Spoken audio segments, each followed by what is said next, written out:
This episode of Recording Studio Rockstars is brought to you by Atom Audio, Isotope, Native Instruments, Lewitt, and Grace Design. You're hearing my voice right now on the new Lewitt Ray microphone with Aura, Auto Gain, and EQ mode through the Grace Design M201 Mark II mic pre, mixed through Isotope, Voice Enhancement Assistant RX, Ozone, Neutron, and Nectar on Atom Audio monitors. Please check out our awesome sponsors using the links in the show notes. It's a great way to help support this show. Now get ready to rock.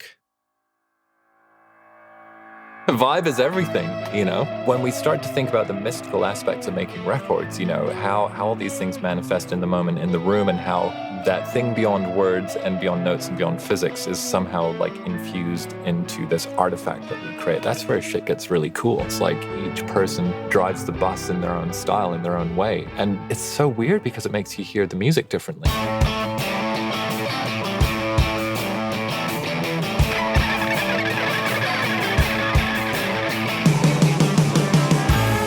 Welcome to Recording Studio Rockstars.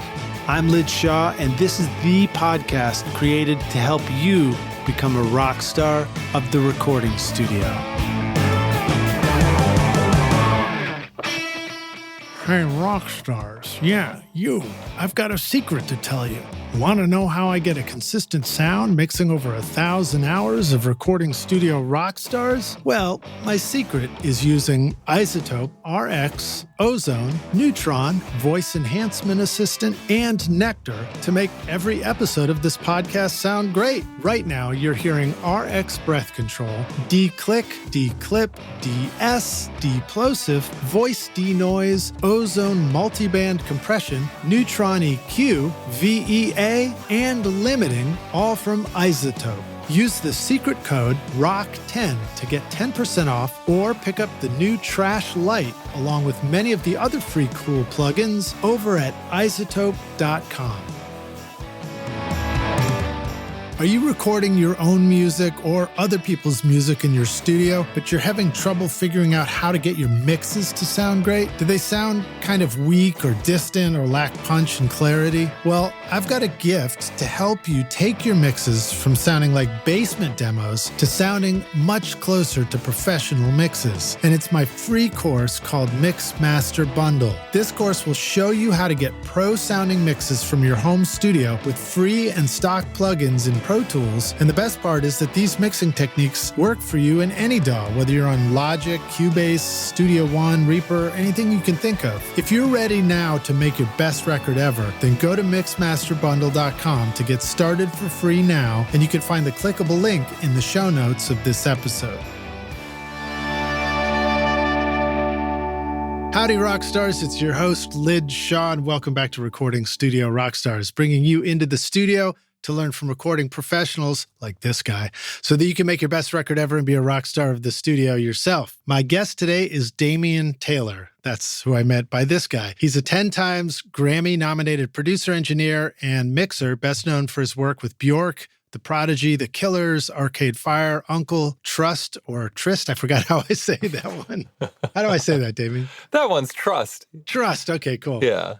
Odette, The Temper Trap, City of the Sun, Bomba Estéreo, and Dizzy. He hosts an online community called the Complete Producer Network for folks to talk about all aspects of recording and releasing music. And he's also been a guest on the podcast previously for episode RSR316 and RSR406. Thanks once again to Colin Ramsay at GPS Management for making our original introduction. Please welcome back Damian Taylor to Recording Studio Rockstars. Damian, are you ready to rock? I am ready to rock, Lidge. Let's do it. Glad to have you back, man. Has anybody ever accidentally called you Damian Taylor? Oh my God. They've called me lots of things, but I don't think Damian Taylor is one of them. That almost came I'll take out it. when I was I'll speed take reading. Yeah, well, glad to have you back, dude. It's always a pleasure to have you on the show. I guess just jump right in, man. What's new with you? And tell us where you're joining us from.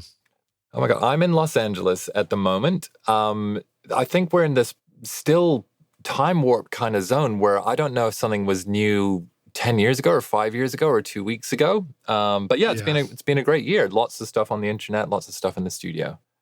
Yeah. What's some new things that are sitting around you in your studio? What's like your most recent fun toy? Like, you're going to love this. This is the most unglamorous, but for those who have a studio will know how critical this is. New cabling. Shorter cabling. Actually, yeah, it's funny. I've been in this room around 7 years and downsized from a larger, like 1,000 square foot facility that had like a ton of tie lines everywhere and recording spaces. And I realized I was still my patch bay was still set up like I was recording a band, but it's like a programming and mixing and writing room. But it got so scary to get behind the racks. Oh, yeah. Because I had like 5-meter cables everywhere that were going 2 feet, 30-foot cables going 2 feet. So it was just like a solid mass of Mogami cables. Yeah. So I finally bit the bullet and ordered a whole bunch of 3-feet cables. And interestingly, I'm running an experiment where I have racks on the left and the right side of the room, and I'm using some UAD Apollo interfaces. And I got one of those big, long optical Thunderbolt cables. So I've split my interfaces between the left and right sides of the room so that I don't have huge long cable runs going from the left to the right. So just put that in, and I'm going to nerd out a little bit with Omnibus from Audio Movers because I want to see if there's any fun ways to do rapid digital patching. Whoa, we're going to have to dive into that, man. This is super fun stuff. It's some nerdy stuff, but basically I just really wanted to, I think it's important for all of us every now and then to go, which bits of our studio and our workflow are kind of hangovers from the 60s, 70s, and 80s. All of them. And are there we go. And are no longer serving us, and to periodically go, even though I was prioritized on this thing many years ago, what's my main focus right now? So, just to look at the psychological side of that as well, it started getting to the point where I felt the energy in the studio is almost getting stressful and a bit frantic. I was very, very behind the scene or very like below the surface. And this one day I was just like so desperate to be able to open a window because I have windows to the outside, but there's just all these cables between me and the window and I couldn't get there. So it's like, today's the day, and then spent 3 days pulling everything apart and sticking it back. Try doing that in Nashville where you crawl back there and there's just like some killer spiders, Oh, yeah, some skeletons. I mean, you'll be the skeleton. The ghost of songwriters past. Yeah, exactly. Exactly. Yeah. Well, so let's see. All right, so let's back up a little bit. And we totally get that idea where you've got, inevitably a studio becomes an accumulation of the history of cables that you already had, plus whatever new one or ones you just bought. And so because they're so expensive, we end up reusing stuff. So sometimes we have like crazy long snakes that just run, a little ways and they just fill up all this space. And what's frustrating is when you put your studio together, I'm sure you'd agree with this, like you start out with this nice empty space and you're like, oh, it's so clean. This is going to be so great. And then you position stuff and then you start hooking it up. And before you know it, it's like everything's a trap for dust bunnies. Everything's a trap for dust bunnies and everything's not in the right place. And even though you labeled both ends of your cables, at some point you switch out one bit of gear and then it doesn't plug into the thing it said it was going to anymore. And then if you try and chase it back, it's like you run into the solid wall of all the other cables that you weave through. And it's like, oh my God. It's like, I guess we have to say, like, big picture, the great studios, the really amazing world-class studios are 5% gear and 95% people and systems, right? And just like, yeah, you have all the gear, but it works and you can put it together and you can stay in the flow with an idea and you can, it all works while you're talking with an artist about, the big picture instead of just going, why the hell am I not hearing this on channel 16? And, everyone's getting angsty and looking on their phone about who else they could hire instead of you. So angsty. Yeah. Wasn't he some famous street artist? There you go. Angsty? Yeah, from Scotland. Yeah. From Scotland. So like, I mean, I always say that, people think that a studio sounds really exotic. I mean, I thought a studio sounded really exotic. I think I still do. But, it's this idea of acquiring gear. And once you do the studio thing, especially if you're doing bands, but maybe not. I mean, even I'm looking at that modular synth behind you in the video. You end up realizing that the studio is about little connectors and adapters and cables and knowing where to find them later, because you sort of find yourself in this position where you're you're mortifyingly embarrassed if you can't hook up anything to anything at a moment's notice. Yes. Yeah. And there seems to be some golden rule of the time you really need that one connection is the time that, even though you tested it all when you set it up and you haven't used it since you set it up, like it doesn't work. And then you're suddenly running between rooms using, Oh my God. It's a nightmare. It's That's the biggest challenge, right? So it's that thing where you put in this effort to hook it up and you get it figured out. And then you're like, okay, we got it. Now, how is it that the next time I use this thing, which is inevitably going to be like 18 months from now, yes, I can jump right in and use it again and remember exactly how I hooked it up and hook it up and not have to go through this whole process again. Yeah, it's wild, isn't it? I mean, I think it's like you need things to mess up enough times for you to know where to look. Yeah. Yeah. Well, that speaks to what you mentioned earlier, which is systems in studios and systems and just music production in general.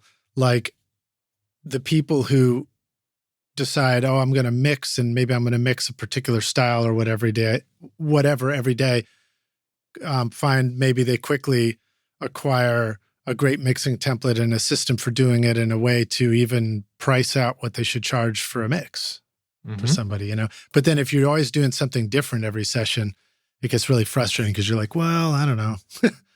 What should I do for this one? Or if you price something that, you know, you're going to offer at a reasonable level, you're afraid you're going to get screwed because you're going to have to put in like a day on the front end and a day on the back end and all that.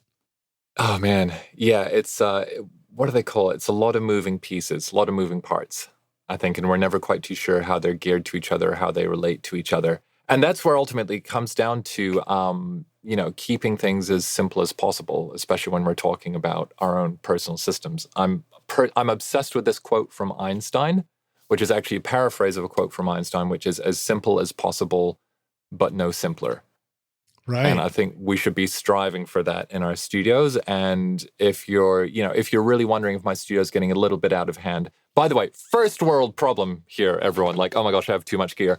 But if you're wondering if your studio is getting out of hand, like, I really like to think about things as like, are you a producer or a consumer? In other words, has your studio become a place where you are collecting stuff, or is it a place where you're getting music done?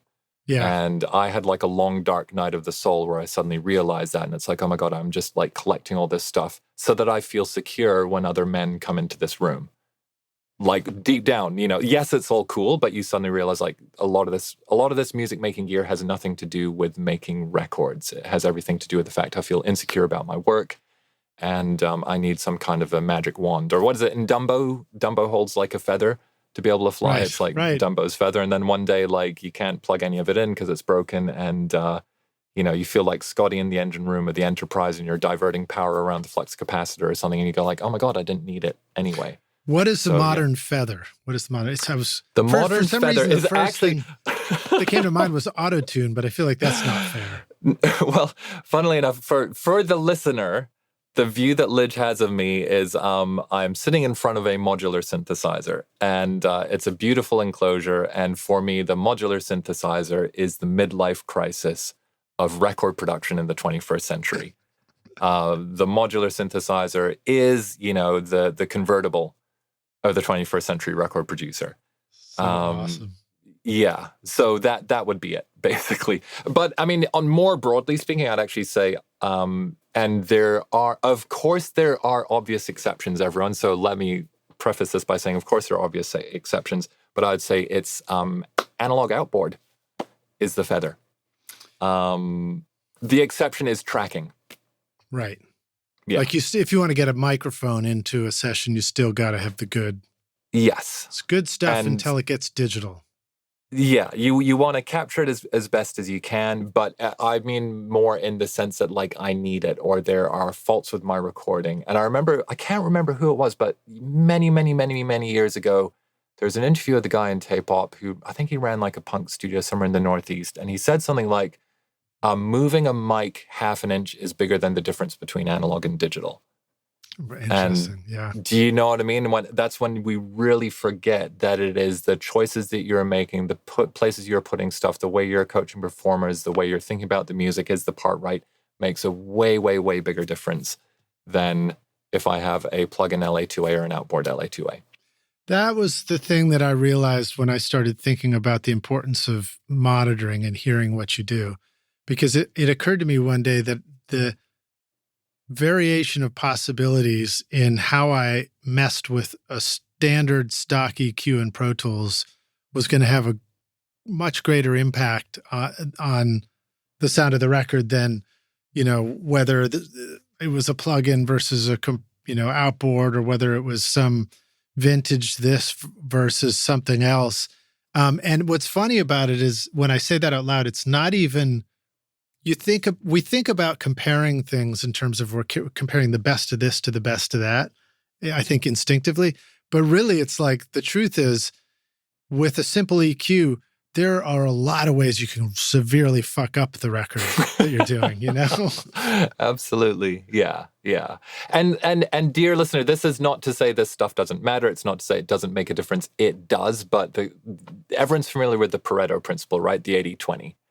And it's just that you get 80% of your results from 20% of your efforts. Or I think there's like a 94-4 or something like that. So let's come up with a new one right now. Yeah, right. What do you want it to be? Let's call it the 99-1.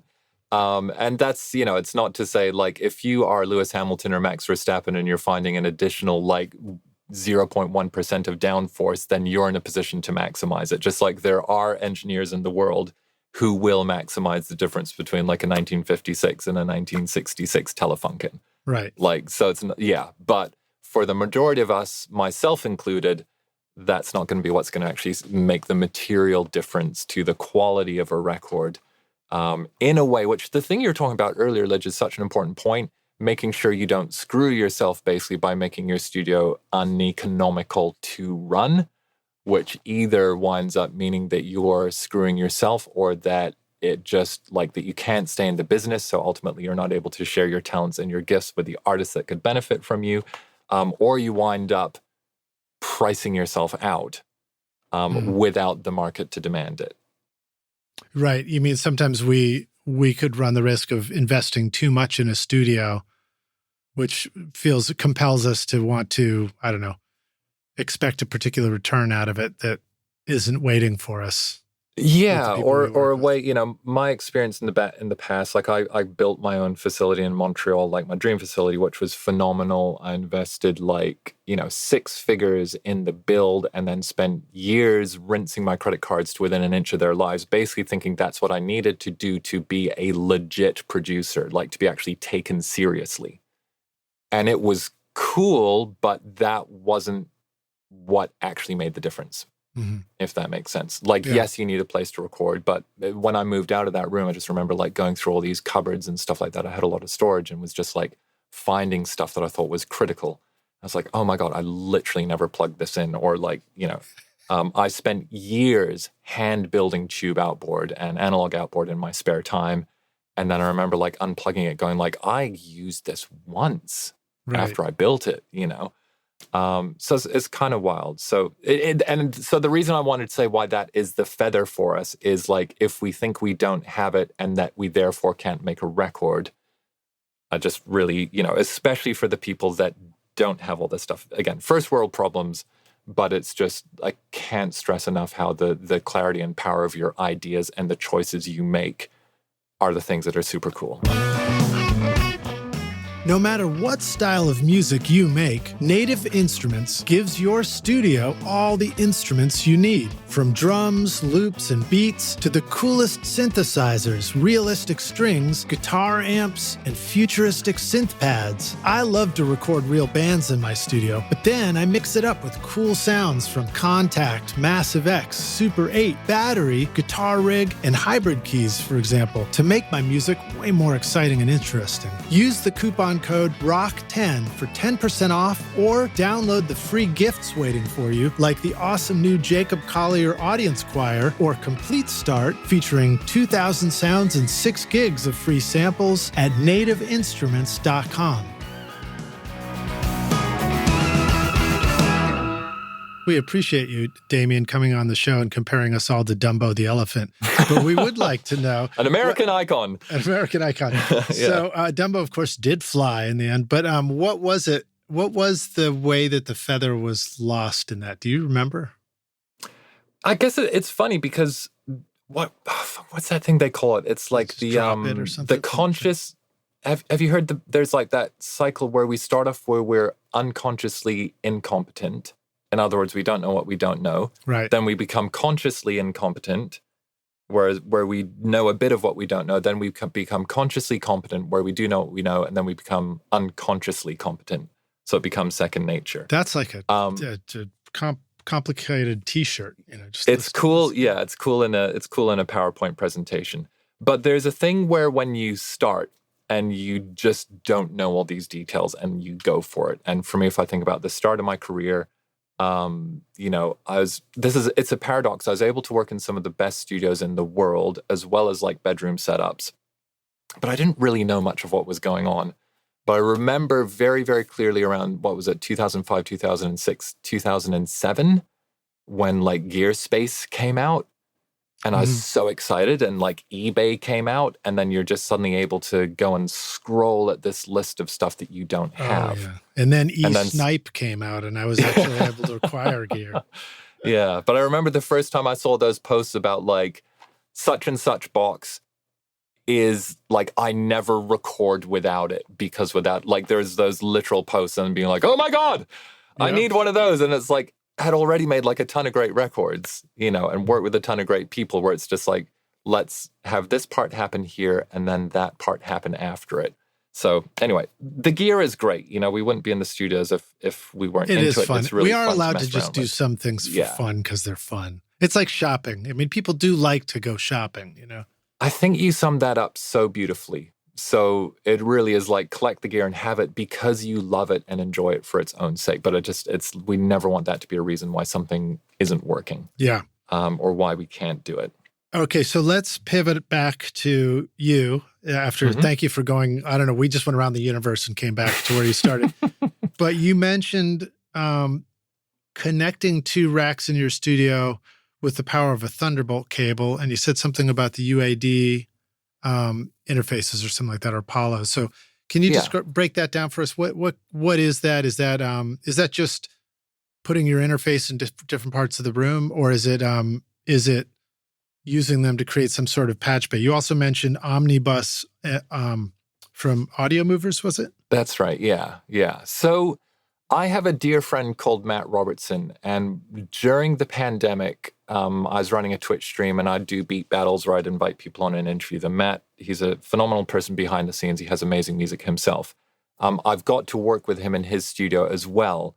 And he figured out a system where he has all of his instruments basically feed into it's something like a stereo and a mono input channel in his templates, and everything goes into basically 3 channels. So it's like the instrument, or it might be 4. It's like the instrument, a reverb return off an Eventide space pedal, and then just like a fuzz box. And he uses the RME Total Mix system, and he's figured out a thing through Keyboard Maestro where you can do MIDI snapshots of your RME Total Mix so that you can have, 40 things coming into the mixer. You press a button, it switches up the fader on one of them, and then it automatically sends that to this reverb and to a fuzz box. So, he has like a ton of more keyboard instruments and stuff. He does a huge amount of film score stuff. Incredibly versatile person. Can we back up for just one sec, make sure we understand that? Because it sounds awesome. So if we've got lots of things. In my studio, for example, I do have a lot of instruments. I've acquired a lot of stuff. And I would love to, have 2 drum sets mic'd up, and the Leslie and the piano and guitar amps and bass direct and keyboards and stuff like that. So let's say we find ourselves in a situation where we want to have a lot of inputs going. Are you describing something where we're still going to need that many interface inputs?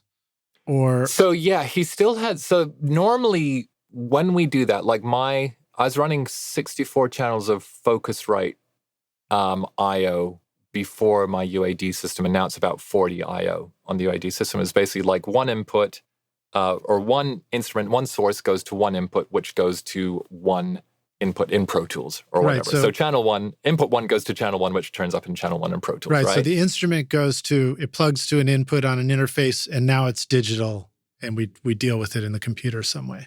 Kind of thing, yeah. But what Matt had set up was that, so just to finish this through, if you had like your drum kit was like 10 channels and everything else was another 14 channels, right? So you have 24 inputs, 1 through to 24. And if you record your organ, it's on like channel 18. Maybe you have some room mics up there on channels 21 and 22. No, they're on 23 and 24. Okay, there you go. Thanks for the clarification. Matt's setup was that everything comes in on like channels 1, 2, and 3, 4, regardless of what it is. And so it would go into all of the physical inputs on the interface, but then he had these switching things so that you press a button but here's the key thing. Normally, when we're recording traditionally, sorry, viewers, I have my hand on my forehead right now because I'm trying to visualize this. I'm stressing him out, bro. Yeah, this might be terrible radio, everyone, so apologies. So a traditional patch bay, right, you have your mic preamp, for example. And then, I'm going to run that into a compressor and then an EQ. Maybe the other way around. So you go to your patch bay and you go clunk, clunk, and you plug them in, plug them out. Pretty normal traditional engineering, right? Mm-hmm. So we always want to avoid A to D and D to A stages because it degrades things a little bit. So they say. In general. What Matt was doing was he had basically all his instruments were amazing character instruments, right? But he had a weird reverb pedal that he liked, and he had this one fuzz thing that he liked. And he found that if he recorded everything with the instrument plus that reverb plus a pedal, then it made it way faster for him to make cooler music. And Matt's like working full-time on teams doing Hollywood film scores. He's doing like musical directors and tech setup stuff for everyone from like Ellie Goulding to Arca 9000 to Bjork. He's like cranking out his own albums. His output is insane. It's prolific. And I got to go in and do a session with him, and he did like 5 songs in a day, just like playing everything, programming modular synths. And it was just like blew my mind. I could not fathom how fast he was working. And it's all because everything just gets like really distilled down. So basically I realized that my studio is still set up in a traditional way. I hardly use my outboard, basically because I'm not in a recording room. I still use a spring reverb a lot to mix, but I had a few cool pedal chains that I wasn't really using. So I was like, rather than thinking I'm trying to do everything in the analog domain in parallels, I basically just wanted to copy Matt, where I could instantly send any input, even though I might have 20 or 30 physical instrument inputs, lots of synths, guitars, or whatever. But you can press a button and send them to these interesting analog chains and then record them at the same time. So this probably took advantage of like maybe the UAD mixer in between, so the interface and the Pro Tools input. Yeah. I want to do some real talk for everyone right now. I'm literally in the process of building this out, and I'm a huge fan of all the Universal Audio stuff. I've made presets for them. They're like family, huge supporter. For me, console is a fucking nightmare. Routing is a complete pain in the ass because it feels like they're trying to make it seem like a console from 1977. Right. In comparison, if you look at RME Total Mix, if you look at the Focusrite stuff, I've formerly been a Focusrite endorsee. I love the Focusrite stuff. It's like, you've got this physical input and I just want to send it to that physical output. And there might be a way to do that on console, but it's very confusing. That's the way you just said it. That's the way my brain works. That's the way it should be. Yeah. Now, it might be like that, but I haven't figured it out yet, everyone. I mean, I don't even like it when Americans call something an aux send and Britons call it a fold back. And it's like, it's a send and it's an output and an input. So basically on some systems, it's like you bring up a page and it literally just shows you this is connected to that. And then you have another page that's a mixer. There's a lot of great things about console, but like being able to insert everything on the way in, like fantastic. So it has a huge amount of advantages. So basically I'm trying to use Omnibus, which is basically a digital patch bay thing with snapshots so that I could go, okay, I'm recording the stereo output of my Ward Beck console, which has 3 channels of modular, 2 drum machines and a space echo. And I want to run that all through an Eventide H9 going into my analog heat. And I don't care that it's not a direct analog input into the Eventide anymore. I just want to have those Eventides set up, sitting on that channel so you can press a button that will immediately send any input to it. Or my MS-20 that's on input 3, I want to send it to the same channel and record it. Yeah. Because what we all know is unless we're in an active tracking session and we're full-time engineers, if we're also a writer, mixer, producers, doing everything, like once things are patched and we basically ignore it. Yeah. I mean, even when I'm engineering a session, I find that I work with independent clients that come in. We've got a day to get something done. I would feel terrible if they didn't accomplish what they need to accomplish at the end of the day. There just isn't time for me to like mess with something too much. If it doesn't happen, we're moving on to a different way to do it. Exactly. Yeah. So it's that simple. So the idea here is if there's ways to have a few cool chains that you can just easily send things to while they're on the way in or when you're mixing or whatever, just an extra bit of fast one button and you're there kind of a setup. Yeah. Now, in your situation, you described a UAD on one side of the room and a Apollo on the other side of the room too.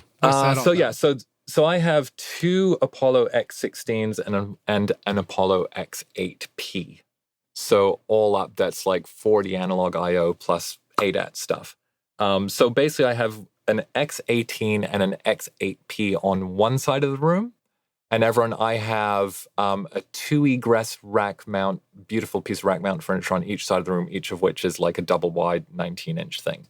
So as I mentioned before, just having these huge amounts of analog cables that then have to go from one side of the room to the other is like in my room in Montreal, I had channels under the floor. And I had like a massive desk, not a British desk, like an American desk, like a with a flat wooden top that had all these rooms in the back where you could put cables and stuff. I don't have that in this room. So instead of having effectively, 40, 50, 60 channels of analog cabling going from one side of the room to the other across the floor under the desk, it is one absolutely tiny optical Thunderbolt cable, which is like around the thickness of your iPhone Lightning cable. So I basically have 16 analog I/O on one side of the room and 24 on the other side of the room. So the guys on my right side are all plugged into my modular setup. Right. So you're dealing with synthesizers and basically sound makers that can plug into these interfaces at one rack or plug into the interface at the other rack. Yeah. Do you also do the thing where you might send and return something? So like the H9 pedal you used as an example, that might be on a send and return at one of these interfaces. You just exactly. Sort of patch into it. So I just want to leave those hard patch sitting there, but basically so that if you're recording, you can take advantage of the zero latency things of these wonderful digital mixers, or for the to be very specific, the near zero latency. So we can route stuff before it gets to our DAW, do all kinds of fun creative stuff. Now, I had a single out once with this guy called Alex Metric in the UK. We did this a couple of years ago, and he just wanted to process everything through my modular. So we wrote a chord progression on one synth, and everything was just being processed through the modular. And I was like, I don't do that enough. Right. So I wanted to just make it easier to do that. So just like, you'd have a hardware, reverb return. I just want to have my modular integrated that way as well. So basically, it's a feeling of like, even though compared to when I was in my studio in Montreal, I had too much stuff, but I had the space to keep it all in. I've really trimmed down my studio a lot, but I still feel like I'm underutilizing it to a huge degree. So that's also where we get back to that earlier theme we're talking about, where it's like just collecting more and more stuff, in my own case, became a symptom of the more stuff I collected, the less I mastered what I had. And I know it's a bit of a trope, but it's a trope for a reason, which is, we go deep on fewer things and we wind up being way more creative, way more masterful, way more original.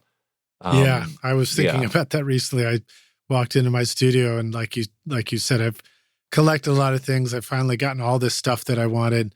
And I looked around, I was like, oh shit. If I had 10 Lidge lifetimes, that might be enough to master all these things. Hell yeah. There's just so much stuff here. I mean, so much stuff. Even right? just you mentioned the H9 pedal. Even that one thing alone is like, that's a lot to memorize. It's a universe of sound. And right next to it in the rack is the H9000, which is like, wow, that's some deep stuff there. Yeah. And then all this stuff, right, it has the thing, there's so many amazing designs out there where if you hold down the shift button while turning the third knob backwards, then it accesses the other mode, right? Yeah. So yeah, all this stuff just has so much depth that we're not using. Like I'm lucky to have a relationship with Eventide as well. I've done a lot of settings for them, and I did they sponsored a couple of live streams when I was streaming on Twitch. They had when the H9 plugin series came out. Yeah. And Colin Bevan, shout outs Colin from their team, like came and hung out on the stream, and he was like, and I'm kind of just messing around with all these new plugins. I love them, by the way. Get those. I highly recommend them. The H9 plugin bundle is fantastic. But he was saying like, oh yeah, if you flip that one switch, it goes into a different mode, and you're like, holy shit, like it was already amazing. You have like, 10 knobs that you can set to any possible combination, and then it has all these other modes as well. So I don't even think I know the Easter egg modes for the Eventide plugins yet. But I do know that the Black Hole is just amazing.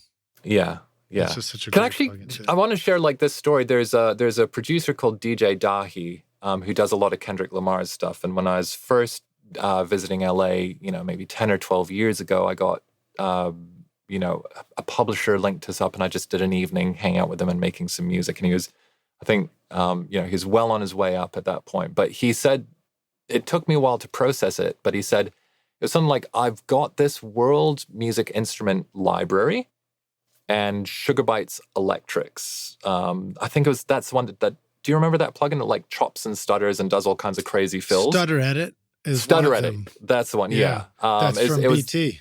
Okay, yes, yeah. So he's using something like that, and he was just like, yeah, I'm using the world music library and Stutter Edit, or, the equivalent. And I just thought he meant he got them and he was using them, but he was playing me a bunch of tracks. And at that time, is literally everything he did had a world music instrument on it and Stutter Edit on the mix bus. And his shit was amazing. It was so fucking, obviously he's a brilliant talent, but it was like he was just experimenting with these two things and coming up with like endless permutations just with these kind of two things. And this is an ultimate first world problem for everyone. Especially when I was working with Bjork, as you can imagine, kind of every equipment and software manufacturer in the world is like, here's some free shit for you. Mm-hmm. So I remember just hitting this one point and like programming, and I think I was just doing some stuff in the box, and it was like opening up my instruments, and it was like you had to scroll a couple of screens just to keep going to see all the stuff I had installed, and started doing the thing where it's like you open up one, you press a few keys, that's not right. Then you open up a different plugin, you try a few things, that's not right. And you realize like, I'm skimming across the surface of 20 plugins here. Yeah. And so, just you kind of realize that having more stuff becomes the excuse that your brain uses to avoid going deep, basically. In 2024, Adam Audio celebrates 25 years of designing industry-leading monitors in Berlin, unveiling the Arctic White A4V and A7V series, available for a limited time. With the XART ribbon tweeter design, customizable speaker voicings, and SonarWorks integration for room correction, these monitors deliver professional-grade sound perfect for Grammy-winning producers and home studios. Make your studio cooler than cool with the Arctic White series, and get the Adam Audio A4V and A7V with an extended 5-year warranty at adamaudio.com. Yeah, and then when it comes to plugins like EQs and compressors for me, I really do enjoy using the straight up SSL channel now, because I have the controller, and it's just, I love being able to to use the knobs for EQ. Is that the SSL controller? Yeah, like, the is UC1. it kind of one-to-one? Oh, interesting. It's one-to-one, and it matches with their plugins. The console strip 2, and then the 4KB is the other one, and they're both just basically just console channels. But it's just great to have that instant, being able to have a button, just even have a phase flip button. It's huge, just be able to quickly audition stuff. But my point is, occasionally I go in and I just use other things. And sometimes it's just like, okay, we're at the end of a tracking session. It's a rough mix. I don't have enough time to dive into a mix template or anything like that. I'll just use these EQs today and just see how they sound, And that can be kind of a fun way. It is skimming the surface, like you said. But sometimes I find that's a helpful way to go through all this stuff that we've got. Because, the plugin list is ridiculous now. Yeah. I love what you're saying, though. Like, it sounds like you're being very deliberate. Yeah, just not, Like, let me try this and see what I can do with it. Yeah. As opposed, I had done a thing where it was like, I don't know what to do, so I'm going to try everything and then choose nothing. Right. And everyone, I know that I'm speaking with this evangelical gear, but it's like, hello, my name is Damian Taylor. I'm a gearaholic. It has been 7 years that I've been sober. So I'm I'm really speaking this from like the pit of experience. But Ledge, we should be smart here. Why don't we argue the exact opposite? About why we should have tons of stuff. Why we should have as much gear as possible, and why we can't call ourselves engineers and producers unless we have gear. Well, I'll take an example of mastering engineers that have been on the podcast who have talked about the power of A/B listening and really training your ears to listen to small differences between things. And I think those can be times where if I want to give myself that freedom of like shooting out a microphone on a vocal or, finding a compressor or something that works best for this, or even drum reverbs, sometimes I'll give myself that ability to load up 8 slots of plugins and then just bypass, and flip through each one and just see if one leaps out at me a little bit more than another. But I mean, it is a slippery slope, and I've got a funny anecdote I can share. I don't think I've mentioned this in a while, but I was working with the band The Living Things, and we had learned about a new studio down here in Nashville called Blackbird, and this was back in about 2004 or something like that, or 3. I don't remember exactly, and it was early, and we went down and spent 4 days there. And we had heard that they had this incredible collection of gear, and we only had to do one thing, which was mix one song that we were working on. Mm-hmm. And we spent 4 days in the studio, and we were like, well, we have to try everything. So we would go through, we'd start with the kick drum, and we would have them bring down, they have closets, Rockstars, where you just go in and you look up and down, floor to ceiling on the left and floor to ceiling on the right. And it's like a hallway full of just racks of gear that just go up and up and up. And you just like, ooh, I'll take that Fairchild, and I'll take that, Pi compressor, and we'll take that V76 module. And we tried plugging in everything on each channel until we decided what we liked. And then we got to the end. Oh, and the console had dual mix buses. Oh my God. So then you're like, well, which mix bus do we like better? And, everything was perfect silver, straight wire and all this stuff. And Vance has talked about this on the podcast too, about putting that stuff together. But after 4 days of working on this, now we did try, and we also decided, we're going to flange the guitar solo, and we're going to use the tape machines in the other room and like figure out how to set the whole thing up. So we did all these elaborate things. But the point is, we still came to the end of 4 days and we weren't done with our mix. And we, in fact, we worked all Saturday night, and Vance came in and there was a Christian session or something like that on Sunday morning, and they had to kick us out by 8:30 in the morning. We're still hovering around the 2-track, just trying to get that last bounce over to the CD for us to leave with. And it was a shit mix, It was totally shit, and it never got used. So I'm just reiterating your point. That's not the route to. It is a fun experience. Fun experience, yeah. Good learning lesson, but it's not the route to getting the right answer musically. Yeah. Wow. Okay. Well, I love that you brought up your mastering engineer chats, and I actually remember I got to hang out in the studio with Emily Lazar when she was A-Bing some converters. And I could not hear the fucking difference. And she was like, oh yeah, that one. She could. Wow. And I've gone on record many times. Emily is our greatest mastering engineer in the world. I send it to Emily anytime I can, and I don't worry about it because Emily's touching it because I trust her ears so much. Right on. I can think of, when I was coming up, I got to do a lot of stuff with a guy in the UK called Cameron Craig, originally Australian.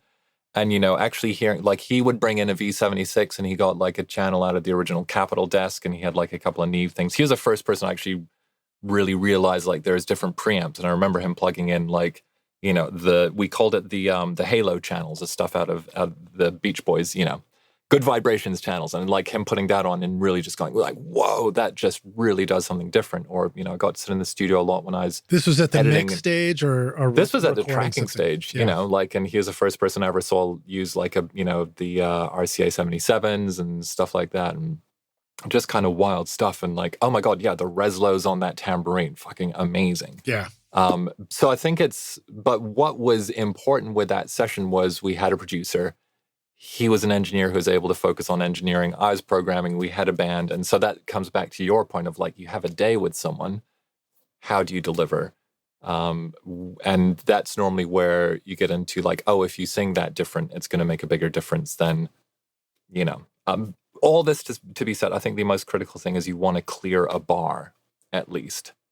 You want to make sure that it's that Einstein quote, as simple as possible, but no simpler.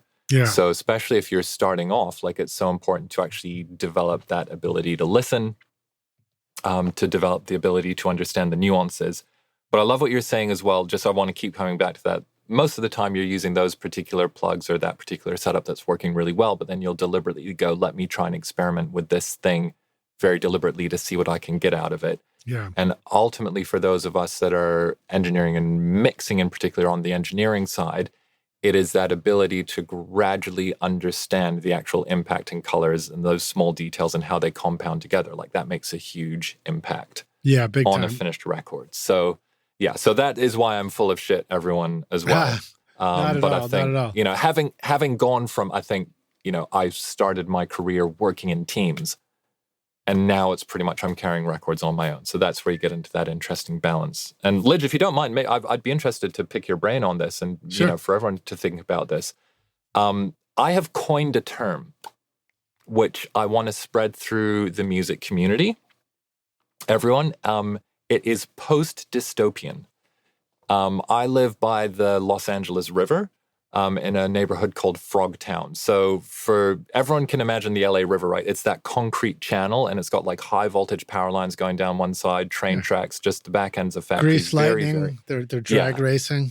Very industrial zone, but in the particular bend that I live on, the city has let nature start to take over the riverbed. So it's actually, there's all these trees, there's herons, there's corsicants, there's migrating birds that come through. So it's nature reclaiming this kind of dystopian wasteland. So, I think we've gone through, you can choose which way you want to point your brain in our industry. And we can focus on the fact that Spotify pays terribly, which is true, or we could focus on like, how do I harness the internet to build a large enough audience and fan base that's on my wavelengths, doing stuff that's authentic to me, to make it sustainable for me or even abundant for me, and to put out dope shit into the world that everyone else is going to benefit from. So I kind of feel like this next phase of my life, I want to be really like a champion of and a key person in exploring the post-dystopian music ecology. I'd like to say even more than economy.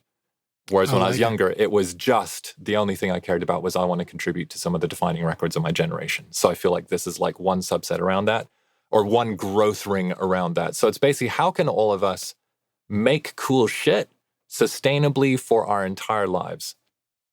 And so that's when it gets into, if you don't have the $50,000 to spend on a Fairchild, your record is going to be fine, everyone. Like communicating the thing. That's more important. And then you want to give yourself a long enough runway where if we think of ourselves much more like fine artists or classical composers, like Lidge, you and I, we're not in our 20s anymore. No. But I vividly remember seeing this VHS at Bjork's house of like Olivier Messiaen playing an organ in a cathedral in Paris. And I think he was 88 or something like that. Wow. And I look at my friends making music. I'm like, we should all be thinking about making music the way that we're still able to do it until we die. Yeah, I mean, Stefan Grappelli was still playing weekly in New York City all the way into his 80s, I think. Yeah. So then it's like, when you kind of look at our world through that lens, it becomes, how do we make sure that we're consistently capturing these moments in time and sharing them with the world? And then if you really think about that, it's like you have everyone out there, we have decades to learn all of this stuff and for the colors and the nuances of our work to evolve. And there's something thrilling when you see someone who has an entire body of work and you can go back and, it's like, look at Lidge's work from his early 20s. That was so kind of raw and powerful and unrefined. And then it's like, oh, if we look at Lidge's work in his 40s, it had this kind of this tenderness to it and this nuance and this attention to detail. And, I'm going to have to start releasing some records then. Yeah, there you go. It's a different game to feel like we're just chasing a Billboard #1, Yeah, well, and I don't know that all of us feel that way. I mean, I think some of us do for sure. I certainly had a chapter of that. I think our audience, there are some that are thinking of that, and plenty that are just want to enjoy making records and doing their thing and make better sounding records. I mean, I think we're all ultimately driven by the artist in us.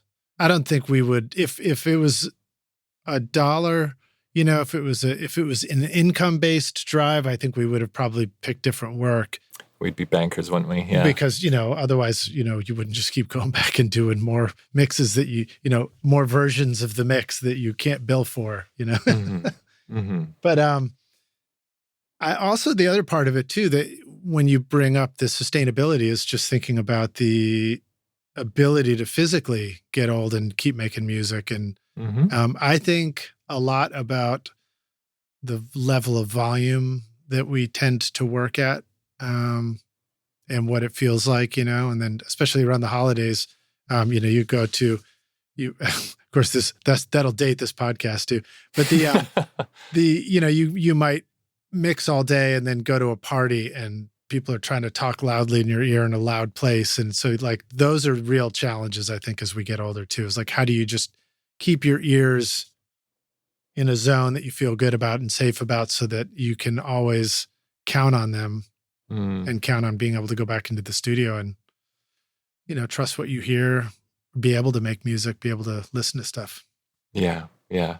So Lidge, you mentioned the rock stars a few times and you mentioned, just what you're just saying then about what people are looking for with music. What do you think is the ratio of listeners? How many are kind of full-time in music versus how many are aspiring to be full-time versus how many are doing a job that they're happy with and they just get to enjoy making music and recording music for the pure enjoyment of it with no other agenda, which sounds like a beautiful way to go. Well, I don't have numbers in front of me, but my understanding is that we are across all those descriptions. There's a little bit of all of that. There are a lot of people that are closer to my age listening to the podcast, 20s and 30s up to 60, and I mean, I've received emails from people in their 70s. I've had guests on the podcast who are in their 70s.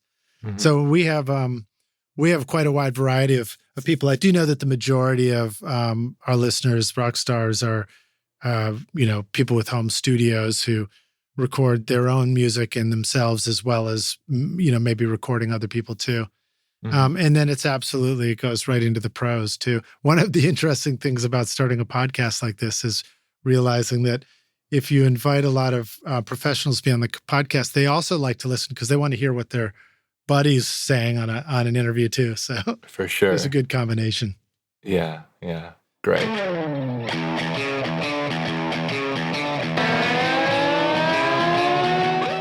I am super impressed with iZotope Ozone. I've been mastering many of my records recently, and Ozone makes it so easy to get a fantastic sound. The built-in mastering assistant helps by measuring the mix and suggesting all the settings needed for a professionally mastered result, based on the genre and EQ curve of your choice. You can even reference a specific song if you want. Using simple yet sophisticated modules like Clarity, Impact, Low-End Focus, Stabilizer, Imager, Exciter, and spectral shaping, along with powerful dynamic EQ, compression, and limiting, you simply adjust the settings to your own taste and it sounds incredible. And the magic of master rebalance means that you can reach into your mix at the mastering stage and manipulate the vocal, bass, and drums. Amazing. My bandmates are pretty demanding of my mixes, but now when I send off the masters for approval, the band absolutely loves the way our records sound thanks to iZotope and Ozone. Use the code ROCK10 to get 10% off Ozone or other tools like RX and Voice Enhancement Assistant, or grab any of the cool free plugins like the new Trash Light over at iZotope.com. What do songwriters, music producers, DJs, EDM, TV, and film composers all have in common with you and me? We all crave captivating sounds that elevate our music to the next level. That's why Native Instruments is your ultimate creative companion, offering a vast library of sounds for your studio. Whether you're crafting hip-hop beats, indie pop melodies, classic rock anthems, serene meditation tracks, pulsating dance floor hits, or intricate orchestral compositions, Native Instruments' complete bundle has you covered. From drums, loops, and beats to dynamic synths, lifelike strings, and vintage instruments like electric bass, guitars, and keys. The possibilities are endless. Use the coupon code ROCK10 for 10% off, or download the free gifts waiting for you, like the awesome new Jacob Collier Audience Choir and Complete Start featuring 2,000 sounds and 6 gigs of samples over at nativeinstruments.com. Hey, Rockstars, we're back now for the jam session, aka the second half of the show. My guest today is Damian Taylor, joining us again from his studio in Los Angeles. Damian, shall we jam? Let's do it. I'm feeling it. Jam and peanut butter. Let's make it happen. So I just wanted to remind the Rockstars that you, as we talk about all this stuff, two things. One is we have a playlist of your music in the show notes, so please scroll down and listen to that, Rockstars.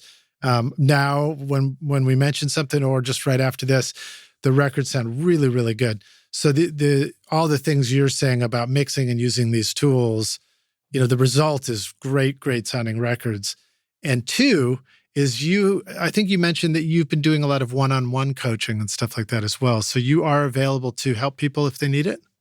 Yeah, there's a bit of backstory there. So you mentioned at the start that I set up an online community called the Complete Producer Network. I think we may have just touched on this in an earlier podcast, but my pandemic project was effectively really focusing in on this question that had been bugging me for a long time, which is that traditionally we build our careers and we get better in music production by working in large studios with other people.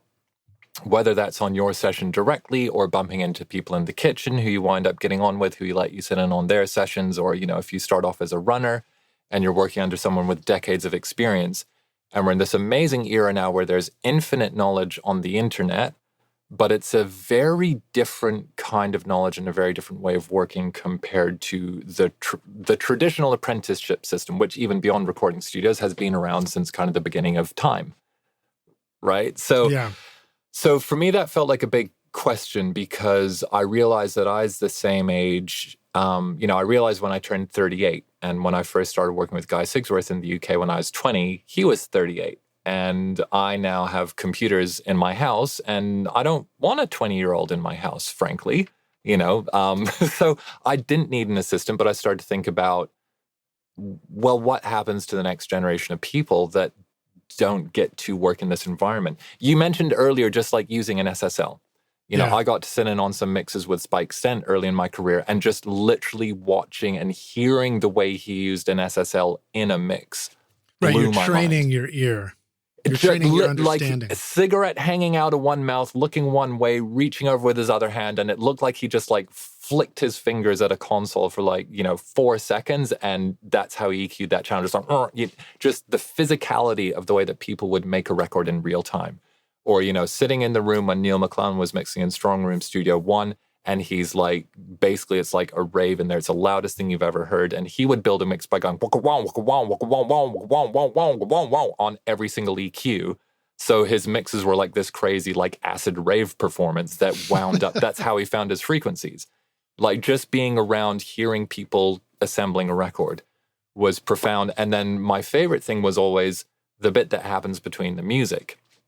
And, you know, maybe you're in working with your team and then someone's in the studio next door and they come in, and just for me as a young person, even as a teenager, I remember actually the first time hearing, for those of you in New Zealand, I worked at a studio called Soundtracks, which was run by a guy called Jim Hall, and Dave Dobbin came to the studio, who's like a legendary New Zealand musician, and just listened to them talking about music.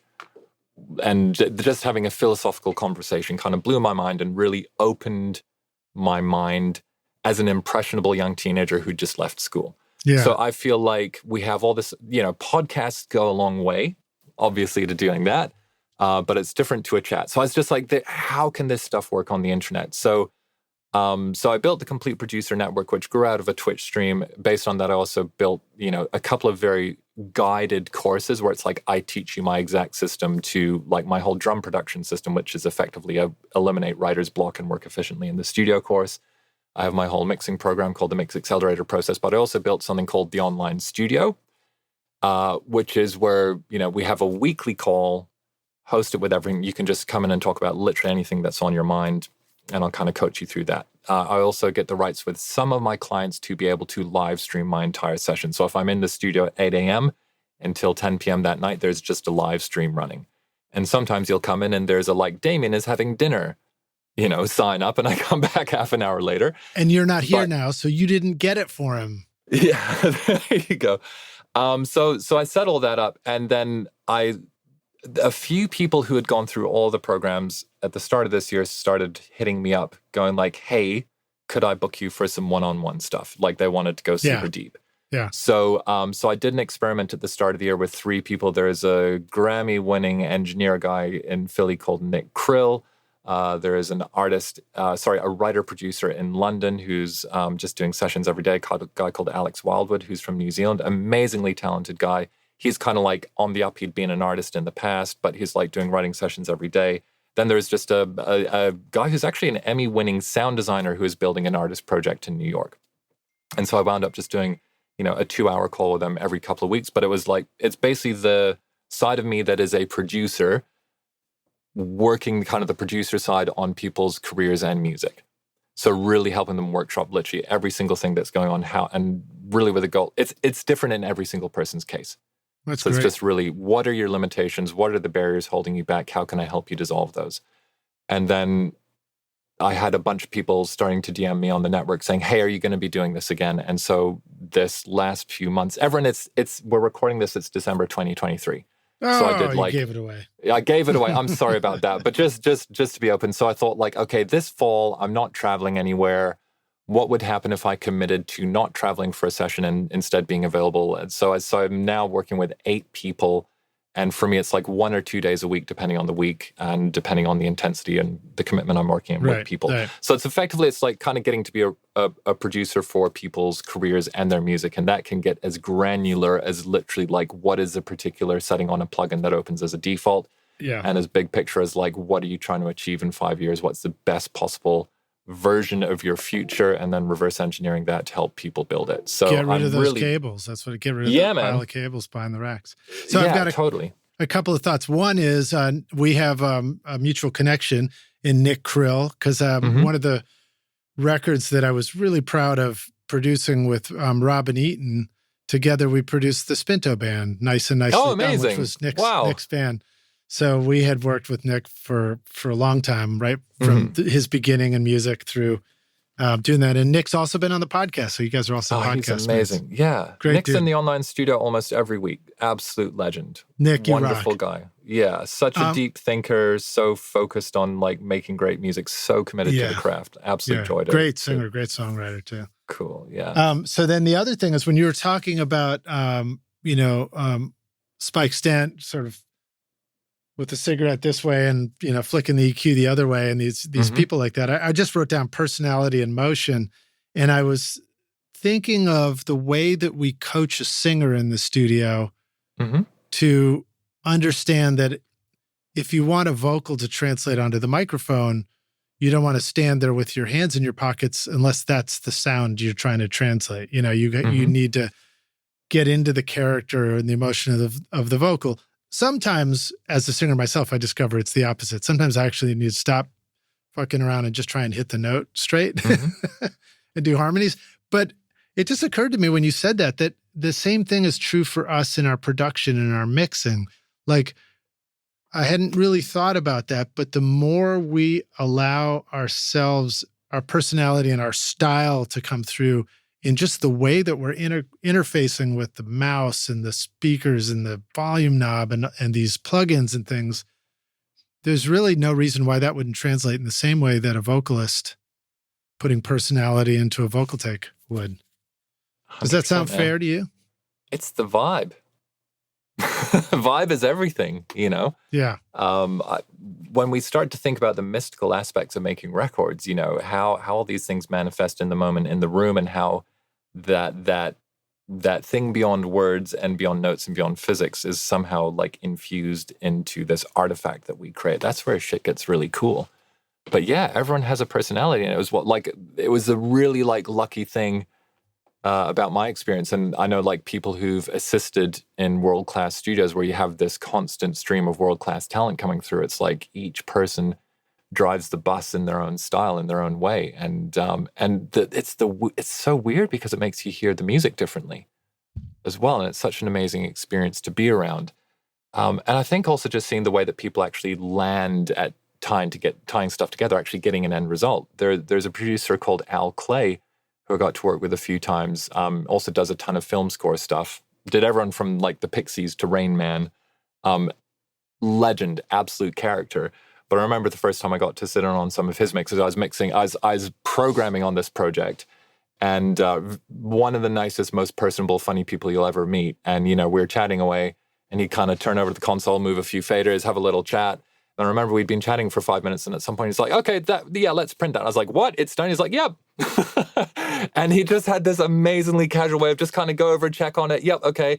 But, and it sounded amazing, you know, but he, you know, other people have this like real intensity towards a deadline. Like you couldn't talk to Neil McClellan for the last hour or two of a mix. He'd be like so locked in. And yeah, hilarious story. Once I was trying to ask him if he wanted a food order, and he was like, we're hunched over in this hoodie at the magic shop in New York, like mixing away really, really intensely. And I was just like, Neil, do you want some food? I was like, Neil. And the music's playing then, and he hit stop exactly as I yelled, Neil! And like, jumped out of his skin, freaked him out. So yeah, you know, it's hilarious. Tom Elmhurst was almost like, you know, kind of insulting the console. And I mean that in a really nice way. It's like, yeah, it's great. But yeah, personality and emotion, it all gets into it. You know, like Michael Brower talks about that kind of thing a lot. Yeah, he's dancing. You know, he's fastest hands in the West, baby. And seeing in particular a huge influence for me, again, Emily Lazar, just like the energy that she brings to a record as a mastering engineer was unlike anything I'd ever seen anyone do in a mastering session.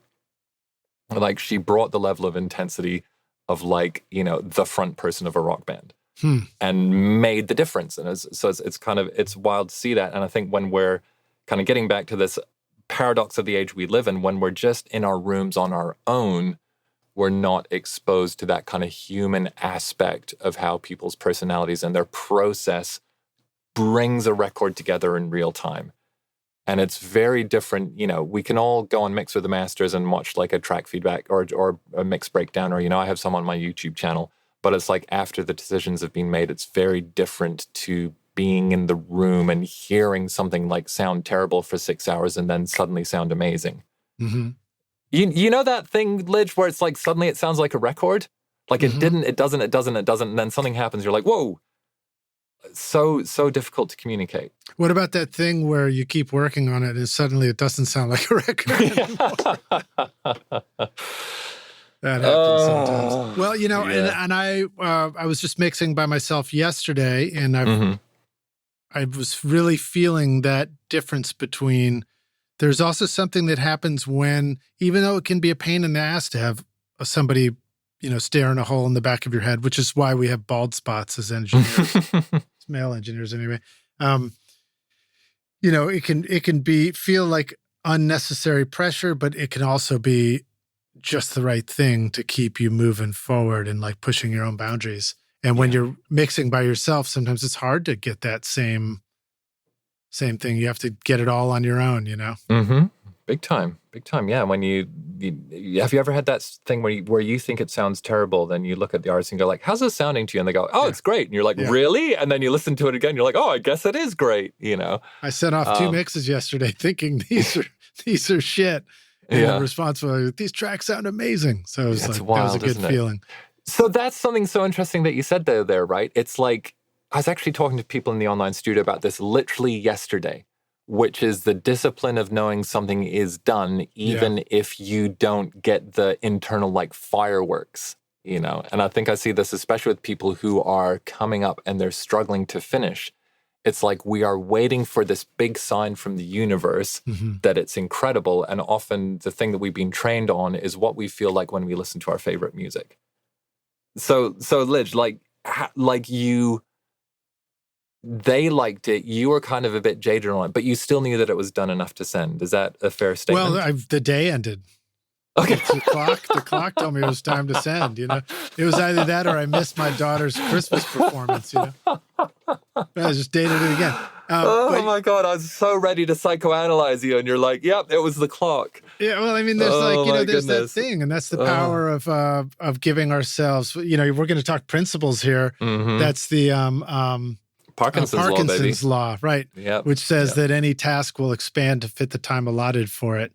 Yeah. And so if you give yourself a time frame, it'll just happen in there, And it doesn't mean that the very best version of it will happen in that time frame, but what it does mean is you can close it, close the book after you do the thing, finish the mix, send it, and then you can step back and then come back to it, listen to it with fresh ears and have an instant take the next day or, whenever you come back to it that you just weren't going to have by spending another 8 hours on it right then. Because you're hearing, it's such a weird thing. It's like if you turn the volume up, you wear your ears out. If you don't even turn the volume up that much, you wear your ears out, Yeah, we get into decision fatigue. It's like humans are capable of making a limited number of decisions effectively in a given day. Yeah.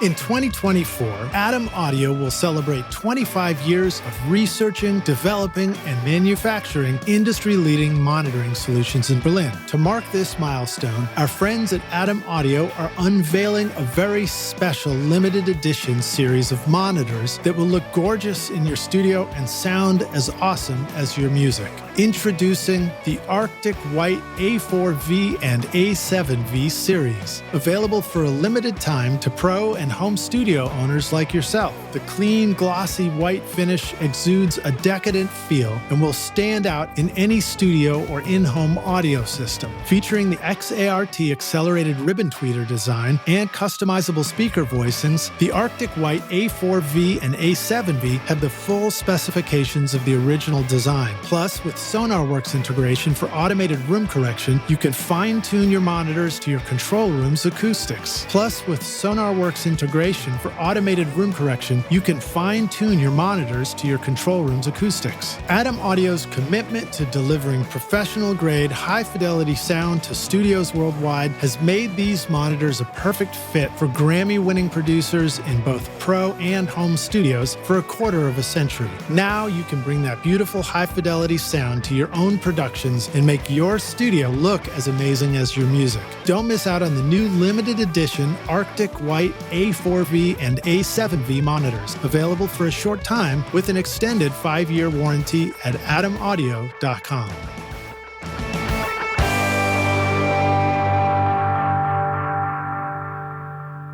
I guess we're coming back to that topic of like, how do we keep doing this and how do we protect our ears for long term too?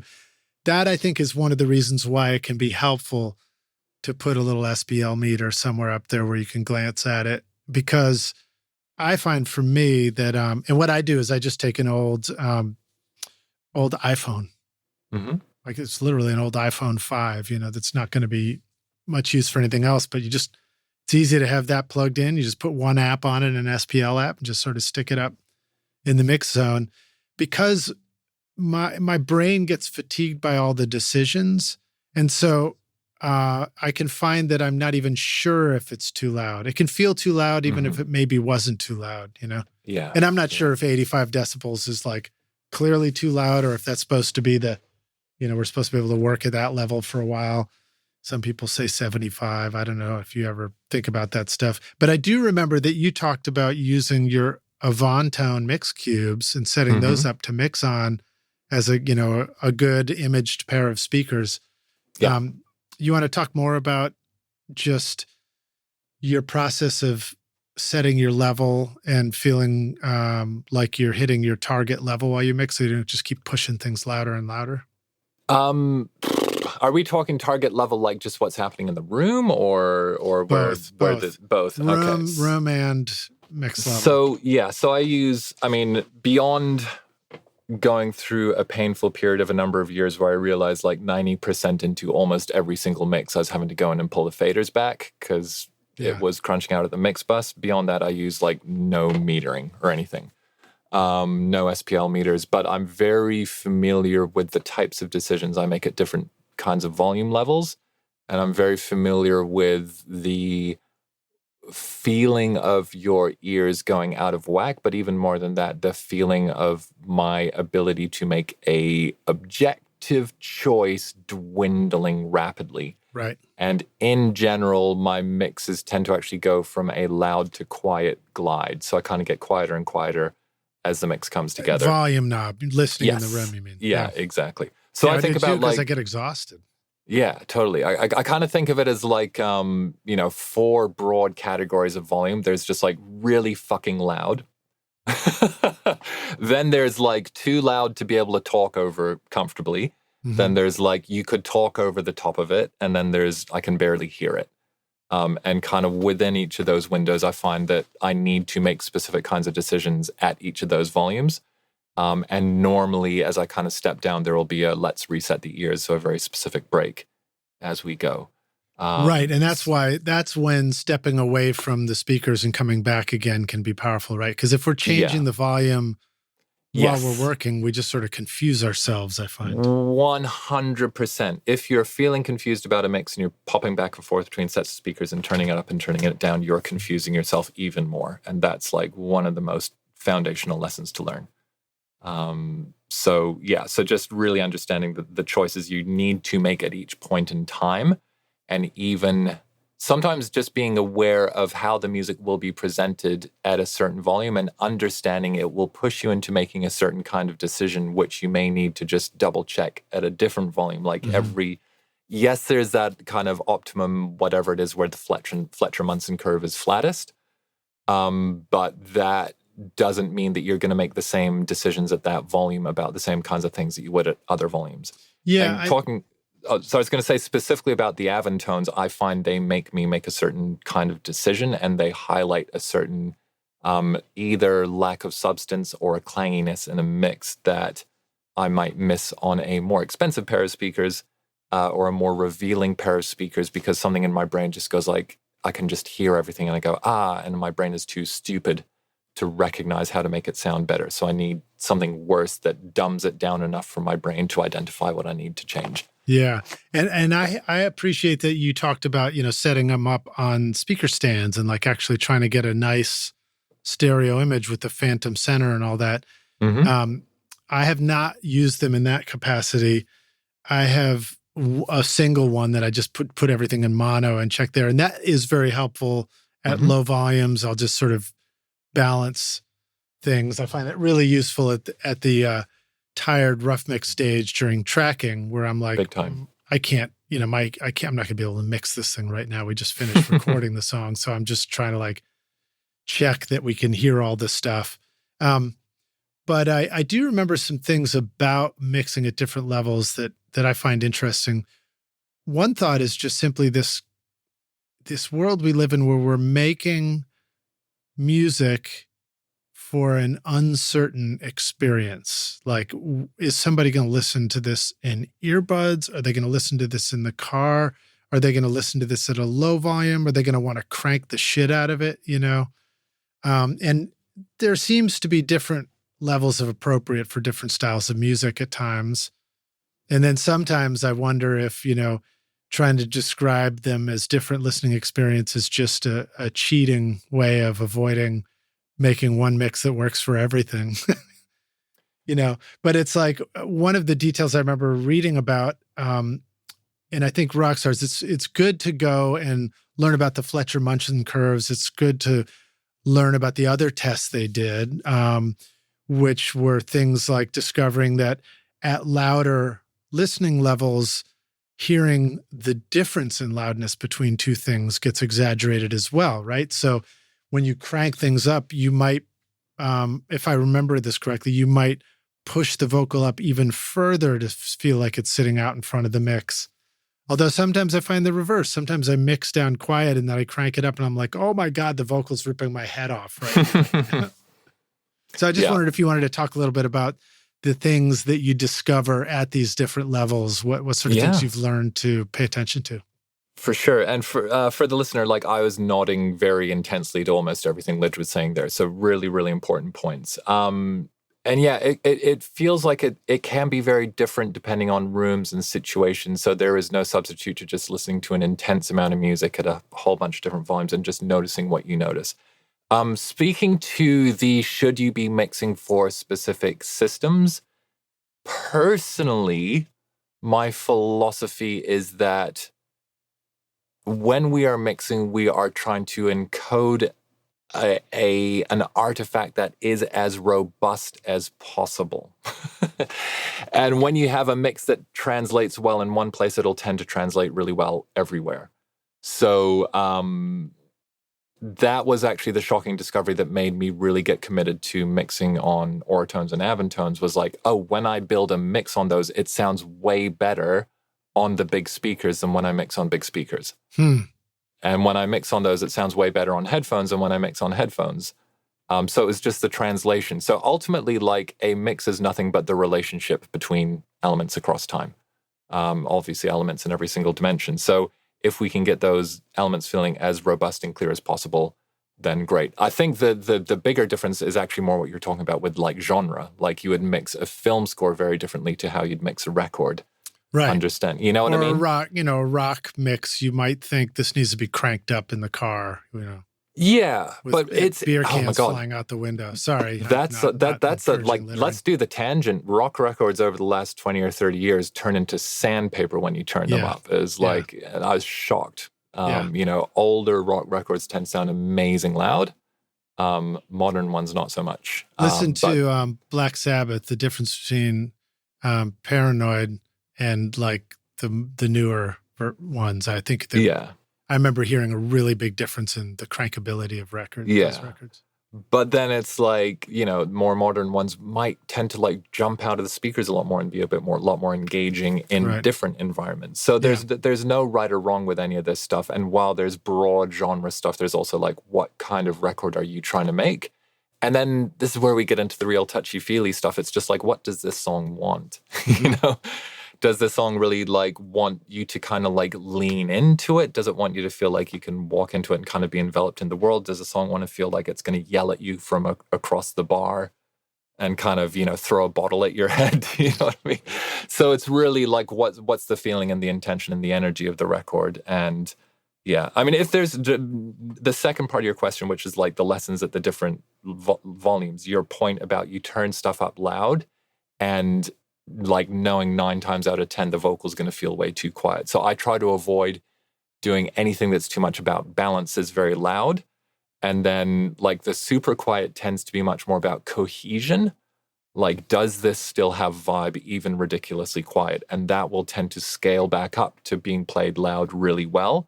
But if you overdo it, you know, everything is a continuum. If you overdo it, then that's when you get the sandpaper effect, like the modern rock effect, is that shit sounds so vibey quiet, but it's like you could put on like an old Led Zeppelin record and it's actually pretty kind of flat at low volume.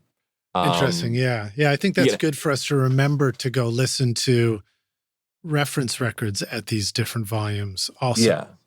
And that's not to say good or bad, it's just different. Like I remember seeing like, when Steve Albini was engineering Zeppelin like years ago, and just, he did an interview about it. He said specifically, we decided that we weren't going to overhype the top end or the low end. And it was like a choice they made. It was great. Yeah. One of the first mixes I did for the Killers, like I mixed it with a bit of a kind of a British club mentality in mind, where we love big basses and massive kick drums. And Brandon Flowers got really mad. Why is this track going boom, boom, boom the whole time? In a loving way. I think we went out to his truck and listened to it. He was not into it at all. So it's like, okay, let's try a different approach.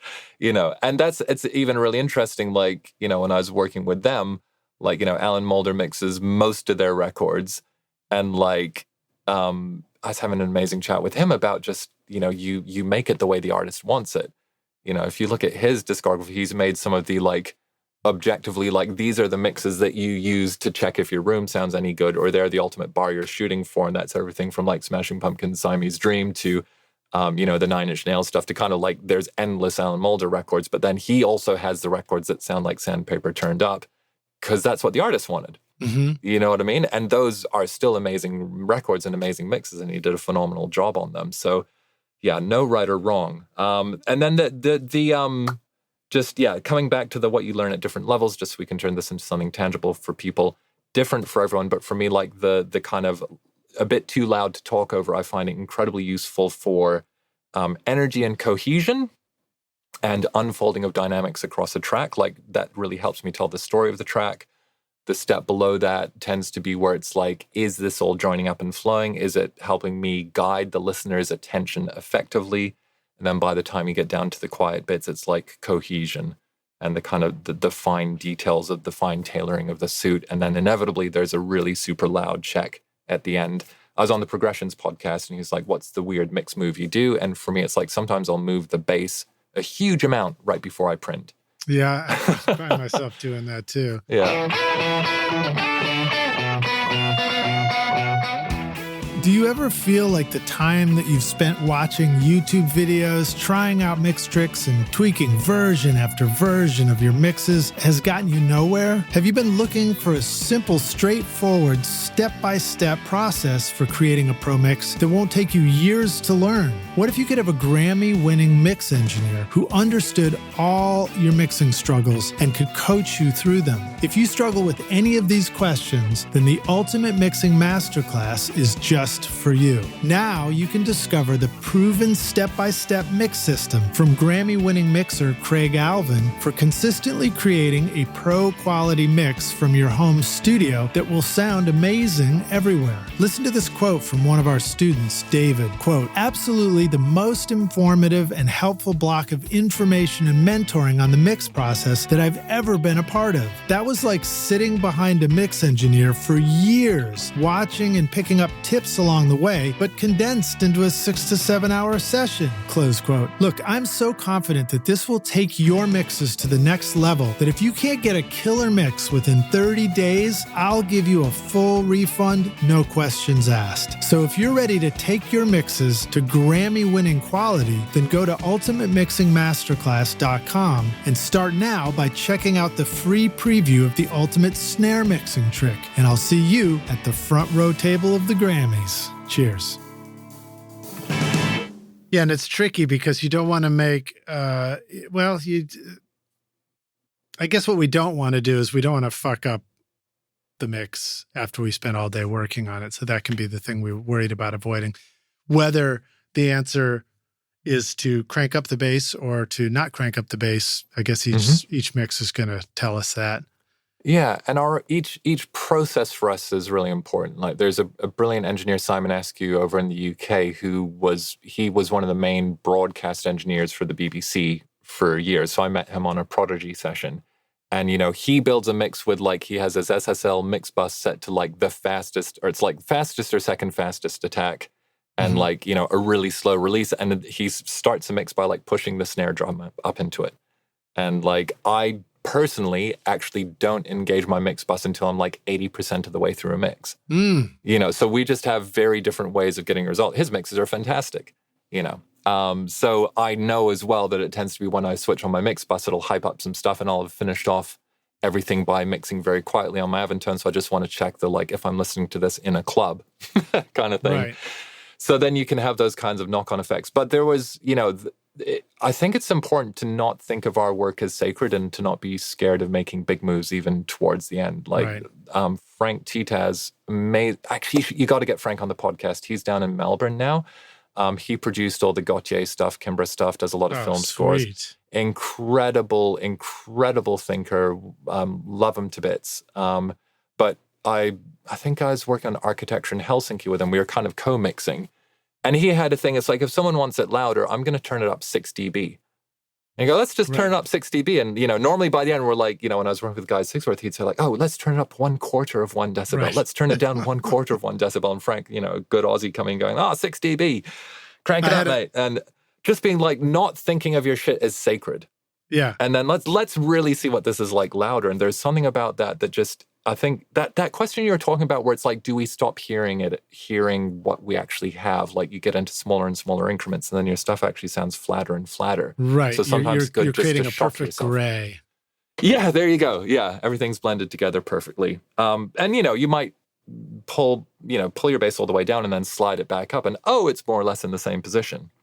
Right. Or you might just go, yeah, I can ease it back a couple of dB and it just completely feels different now. Small speaker check. Oh yeah, it's still there. It's still banging, When I was a young engineer, I was on a session and there was a producer that came in for the day and I was just, doing the mixes for him. This is some kind of country thing, but this guy was hilarious. He was standing behind me the whole time, dry brushing his teeth with a toothbrush and then was telling me, he's like, what's the smallest amount you can push up that fader? I was wow. Like, I don't know. I guess I could just like touch it with my fingernail. He's like, do that. Yeah. So it's like, I thought that was the craziest it was going to get, of course, until we all got Pro Tools and you could do 0.1 dB changes. Good times. But I do agree with you that I tend to be happier when I start adjusting things by 2 dB or something like that, like move the vocal a bunch, not just a teeny bit. Because we can fool ourselves into thinking we're doing all this stuff to something, and in the end, sure it's can. like it's not. And then you discover it's in bypass, right? Yeah, or it's in bypass. Exactly. I had my entire vocals group to a VCA recently, and I was like doing these wild moves. I was like, wow, this must all just be like gluing really hard at the mix bus. And I was okay, that's better. And then realized, I was doing 3-4 dB moves, and it was like it wasn't chained to the tracks. It was just like a VCA connected to nothing. Convinced myself I was doing genius moves. Man, oh man. Yeah. Okay, so that was interesting. So you might wait with the 2-mix compressor until later on in the mix. Are there any other things that you like to, are there any other tips that you think are generally most helpful to the rock stars as far as building a mix? I mean, we've got the classic ones like don't mix in solo, but at the same time, what if our tracks sound shitty before we start balancing the mix? Do we actually want to go through and just sort of make sure that they all are kind of sculpted individually before we put them all together? Sculpted, what an interesting word, huh? I think like no issue with solo, but be aware why you're using solo. Basically, are you using it to hunt something down? I think maybe the most interesting tip, and by the way, generally I wouldn't advise, doing what I do with the mix bus. I do it for a specific reason, which we can unpack when we get to. But a great mix tip might be, especially if you're mixing a lot of music, think about how to keep it interesting for yourself. So there's a lot of, chat, for example, like in the mix accelerator process, my mixing course, I wind up talking to people about like, oh, well, should I start with the drums or should I start with this or should I start with the vocals? And it's like, just change it up. You know what I mean? Like some mixes build all your vocals and make like an incredible vocal arrangement with everything else muted and then like surround it. Others like, fuck it, start with the drums really, really, really loud, make it the most exciting drum thing you've ever heard. And then, of course, as soon as you put in 2 other instruments, it sounds like shit. But hey, start there. But and I think the reason for that is give your brain different pathways into a mix so that you don't just basically wind up riding down the same kind of bobsled track every single time you do it. So I think there's this interesting balance where we want to, on the one hand, the unconscious competence that we were talking about before, we want it to be second nature. But I think we want to try to make the second nature part being, for example, Lydia, you're messing around with those other EQs. Oh, I discovered they have a certain thing that works really well on this type of sound. So you want to unconsciously go grab that thing to get this result. But then consciously make it a bit different so that you're not just going through the motions over and over. So that would be my big, I think, actually useful tip. Otherwise, high pass. Right.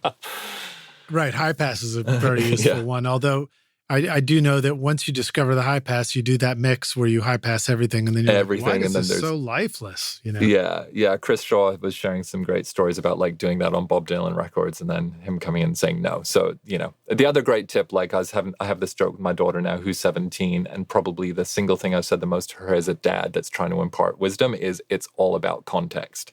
Right. It's all about context. So maybe it's just it's really just being aware of the why more than the should. Yeah. Yeah. Well, so something that popped into my head when we were talking about the solo thing is it occurred to me that because we're creative, we always want to make what we're hearing come out of the speakers sound great. Mm-hmm. And so when we focus on one thing at a time, there's a tendency to make each of those things sound great.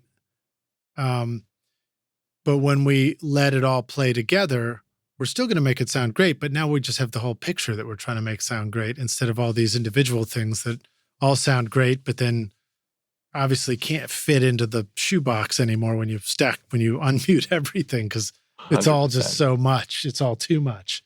Yeah. It's a paradox, isn't it? So weird. And I mean, it is really, there are times where when you officially in your own style go through the mix, you've tracked it and you've done a rough mix, and now you quote mix it and you bust out your templates and your parallel compressions and all your things, and you carefully listen to the low end and try and do that can be the answer to a great sounding mix. And then there are times where sometimes when you're just listening in the rough mix and you're like, well, what's the problem with the song right now? And then you're like, oh, there is too much lumpiness in the low end. Let's see if we can just roll off a little bit of something, the bass or the kick, and see what that does. And sometimes those moves really seem to do magic to it.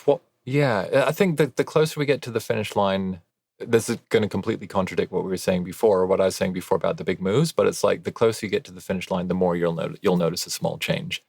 And that's very powerful because sometimes that one exact frequency you find opens everything up. And you're like, oh my God. And, I remember did a ton of work with Neil McClellan, but just I'd be programming in the back of the room and sticking my head around the monitor going what did you do? And he'd just, he'd be just I just did this top end thing on the drums. Fuck, that sounds amazing. Just suddenly it works, That's the beauty of being in a production seat versus the engineering seat. It's amazing to me how you can miss something when you're clicking the buttons. But when somebody else is clicking buttons and I find myself just producing, they could play one little vocal phrase. And I'm like, oh my God, that one was great. Yeah. But if I was in the engineer seat, I would have probably just blown past it and listened to the 10 other versions. Actually, dude, I remember Jimmy Douglas telling me this thing where he used this particular automation mode in the Neve console. Everyone, this is above my pay grade, but there's a particular automation thing where you didn't have to be in write for it to write, if that makes sense. And he'd always say because I'd just be sitting there messing around with some stuff, and then someone would say that was amazing. And he'd be like, what? And he wouldn't even know what he did. This could even be you're literally building a mix, or you're kind of cut something on a certain bar. Right. And so that was the button where you could press it and it would save what you just did. That's like the Ableton Live feature. There you go. Yeah. What is it? The post thingamy record? I forgot what they call it, but I was blown away by that you could be just sitting there noodling around, and then you're like, wow, that was really cool. But you didn't write any automation or anything, and you just hit this button and it remembered all the moves you just did. Right. I better check that out. I'll go running to the manual. It's a good one. It's a good one. Yeah. So that whole thing about, all this comes down to like, humans are completely insane, and we're only holding on to this reality by the tiniest thread. And when we can kind of actually acknowledge, like, we're all completely insane, none of this makes any sense, then you can kind of have a lot more compassion with yourself to let yourself be insane. And then you can actually start training yourself, like, which type of insanity do I need right now to move this record forward? Do you know what I mean? I think that very consciously being able to step through different perspectives in and of yourself. Actually, my biggest mixing tip, and I've generated some good friction on social media for this, is like, just don't try to mix while you're writing. Don't try to. Let's have a nuanced but intense debate about this one, Lidge. It's like to build your mix while you're producing. Argument 4 is you are the engineer.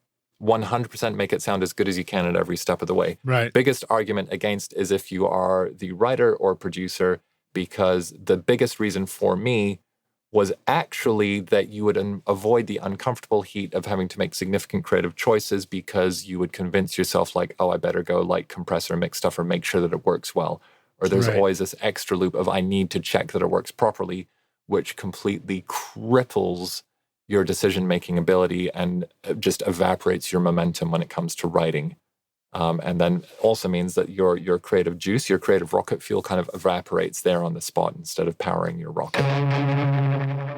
This podcast is proud to present Recording Studio Rockstars Academy. Are you ready to take your recording, mixing, and mastering to the next level and make your best record ever? Then visit the Academy to find the course that's right for you. Want to record killer drums in your home studio? Then check out Rockstars of Drums to learn how to record, edit, and mix pro-sounding drums with a professional Nashville session drummer in a Grammy-winning studio. Or if you're ready to start mastering your own records at home, then check out Rockstars of Mastering, where I walk you through exactly how I master my own records using nothing but plugins. Plus, I take you into a world-class mastering studio, Sterling Sound, to meet with Ryan Smith and hear how he professionally mastered my record, Skadoosh, for release to streaming platforms. That's the music you hear on this podcast, Rockstars. And if mixing is your focus, then check out my free mixing course, Mix Master Bundle, where I show you how to mix using stock and free plugins in Pro Tools. Plus, you get a look at how I recorded everything in my studio and multi-track downloads for you to practice mixing and even upload to your website if you want. Are you ready to make your best record ever? Then go to recordingstudiorockstars.com/academy to get started now. Yeah, that's interesting because you want to keep that pace moving quickly. And that's one of the things I love about doing sessions with a studio full of musicians, is it really motivates me to keep the pace rolling. Yeah. And then a lot of creative things can get done, which is great. I find it's better to do too many creative things and then just pull, it's like you're building the granite block and then you're showing up as Michelangelo to carve away everything that is not the final sculpture when you come to mix, Yeah, for sure. So that part can be good. Now, I will say on the other hand, sometimes I wonder if it's smart to do a little bit of mixing in you use the word writing. I'm thinking of more of like the overdub, like the producing stage, because sometimes I wonder, like, man, if maybe if I had just had a little bit more exciting mix of the drums and bass and whatever, I wouldn't have thought that it needed more overdubs on it. You know? Because that's, the whole fader creep in overdub land can happen in the studio where it's like, if we're not careful, we layer stuff on and then all we really hear is the last overdub we did. And we've lost all the stuff that was great before. Yeah. And so we think like, oh, well, it really needs something else on top. So I don't know, it's a balance between those things, Well, let's I think a great way to break this down and get into a bit more nuance is like, you know what it's like to do a great mix session, right? Where your sole focus is on, let me make sure that all the parts that are being captured, that this multi-track jumps out of the speakers as excitedly and wonderfully and as engagedly as possible. Right. Right. So if we think about mixing just as the discipline and the art of mixing, for me, it's all about guiding the thread of the listener's attention in the most compelling way possible. Yeah. Engineering, tracking, for me, the fundamental art there is to keep the session moving and to serve the creative process in as transparent a way as possible. Sounding good is secondary. A great engineer... enable the musicians to perform the shit out of You stuff. keep the session moving, but of course, part of that is people need to hear what's going on. So I think people can think that, like, you know, if I say, like, don't mix, it's like, don't touch a fader. It's like, fuck no. But more don't get lost down the minutiae of, like, you know, tiny little tweaks, which aren't going to keep you moving forward. So, but the fader creep, I love that term. And yeah, like, a balance has to be good. And that's where, like, you know, a great engineer, a great tracking engineer will make sure that everyone's headphones are sounding amazing. What you're hearing in the room is vibing you up. And I think, especially if you're working on your own for, like, self-produced artists, a really interesting thing is how do you keep yourself in the headspace where you are pushing your energy as effectively as possible in the part of the process that is going to give you the highest return on your investment, so to speak. So, for example, I have myself set up that when I'm in a production phase, I literally don't have access to my mixing tools. So, yeah, I can still be like, oh, the dynamic range here is a bit fucked up. Yeah, I'll put a little compressor on it and just kind of hold it in place. Or, whoa, there's a big, horrible whistling frequency. Like, yes, I'll take out the whistling frequency. Or, oh, it's a bit dull. Yes, I'll put a little bit of a shiny thing. Or, yeah. And that's not to say as well, there's a big difference between this is creative sound design versus I'm going to audition 15 different hall reverbs just to help it sit together a little bit better. Right. You know? No. And I'm always amazed at, in the writing phase of things, the quick moves, like the overdub phase, the plugin that I randomly picked to create a delay for something, because we were in that creative mode, we came up with a part that was just like fucking great, you know, and that delay sounds so cool. And I wish my next mix had as cool a delay on it as that.